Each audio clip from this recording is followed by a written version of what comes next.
আসসালামু আলাইকুম। মাত্র একটা ডিম দিয়ে আজকে আমি ওভেন ছাড়াই আপনাদেরকে গ্যাসের চুলায় প্লেন কেক বানিয়ে দেখাবো। প্লেন কেক বানাটা ভালো লাগলে অবশ্যই চ্যানেলটা সাবস্ক্রাইব করে পাশের বেল আইকনটি প্রেস করে রাখবেন, তাহলে নতুন রান্না আপলোড করার সাথে সাথে নোটিফিকেশন চলে যাবে। আর ফেসবুক থেকে দেখলে পেজটি ফলো করে রাখবেন।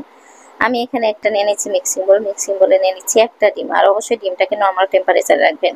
ডিমটা নেওয়ার পরে আমি বিটার মেশিন দিয়ে বিট করে নিচ্ছি। ঘড়ির কাঁটা ধরে 2 মিনিট বিট করে নিব। আর যাদের বিটার মেশিন নেই তারা অবশ্যই হ্যান্ড উইক্স দিয়ে বিট করে নেবেন। 2 মিনিট বিট করার পরে আমি এখানে চিনি দিয়ে দিচ্ছি হাফ কাপের একটু কম। স্টেপ বাই স্টেপ চিনিটা দিচ্ছি, একসাথে চিনি দেবো না।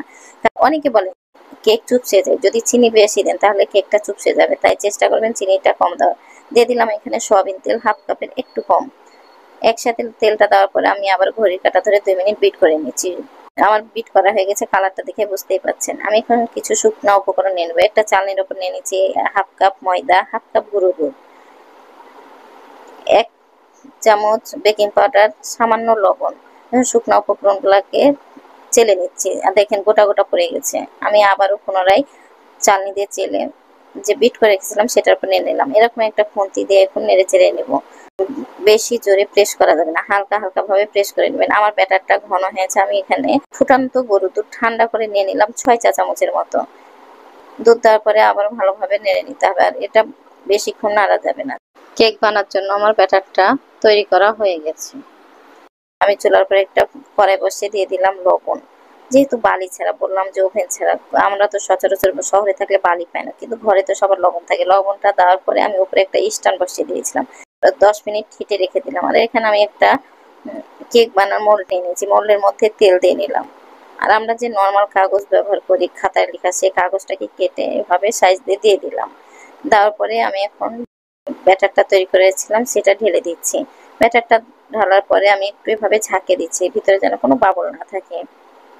ঝাঁকে নেওয়ার পরে আমি একটা টুথপিন দিয়ে এভাবে ঘুরিয়ে ঘুরিয়ে দিলাম, সাইডে যেন খুব সুন্দরভাবে সেট হয়ে যায়। সেট করার পরে আবারও একটু ঝাঁকিয়ে নিলাম। ততক্ষণে আমার লবণটা 10 মিনিট হিট করা হয়ে গেছে। মিডিয়াম আঁচে লবণটা হিট করে নেবেন। আমার লবণটা হিট হয়ে গেছে। আমি এখন কেকের মোলটাকে বসিয়ে দিলাম। ছিদ্র অংশটা ছিল, আমি একটা টিস্যু দিয়ে বন্ধ করে দিলাম। আপনারা চাইলে লং দিয়েও বন্ধ করে নিতে পারেন। 10 মিনিট পর দেখেন আমার কেকটার অবস্থা এরকম হয়েছে। কেকটা দেওয়ার পর অবশ্যই চুলার পাওয়ারটাকে লো হিটে করে দেবেন। 25 মিনিট পর আবার আপনাদেরকে উঠে দেখাচ্ছি। দেখেন আমার কেকটা পুরোটাই হয়ে গেছে। টুথপিনটা শুকনো ভাবে চলে এসেছে, কোনো আটার চিহ্ন নাই। আর সাইড দিয়ে দেখেন কত সুন্দর কালার হয়েছে। এরকম 2টা টিস্যু দিয়ে ধরে উঠে নিয়েছি, যেহেতু গরম। তারপরে এরকম একটা প্লেটে উল্টে নিচ্ছি। উল্টে নেওয়ার পরে আমি কাগজগুলা গরম গরম উঠে নিচ্ছি। যদি ঠান্ডা হয়ে যাওয়ার পরে কাগজ নেন তাহলে অনেক সময় নিচের যে অংশটা ছুটে চলে আসে, তাই অবশ্যই গরম গরম অবস্থায় এটা উঠে নেবেন। দেখেন কালারটা আমার কত সুন্দর এসেছে আর কতটা স্পঞ্জি হয়েছে। দেখে বোঝা যাচ্ছে যে এটা আমি চুলায় করেছি। আর আপনারা যদি ওভেনেও করতে চান সেম প্রসেসিং এ করবেন। আর দেখেন কতটা নরম তুলতুলে হয়েছে। আমি আপনাদেরকে এখন কেটে দেখাচ্ছি। আর নিচের কালারটা খুব সুন্দর এসেছে। আমি এরকম একটা চাকু দিয়ে সাইড দিয়ে নিচ্ছি। আপনারা অবশ্যই এটা গরম গরম কাটবেন না, যেহেতু আমার পিচি খাওয়ার জন্য কান্নাকাটি করছে, এই জন্য আমি গরম গরম কাটছি। আপনার ফ্রিজে রেখে যদি 10 মিনিট পর কাটেন তাহলে খুব সুন্দর একটা সিপ আসবে। কেউ দেখে বুঝতেই পারবে না বাসায় বানা কেক, যেহেতু বাচ্চা কাচ্চারা খেতে চায়। আর ওভেন যদি থাকে তাহলে অবশ্যই আপনার ওভেনে 10 মিনিট লাগবে, যেহেতু সবার ঘরে ঘরে ওভেন থাকে না। আর দেখেন কি সুন্দর হয়েছে। এটা হচ্ছে ফাইনাল লুক।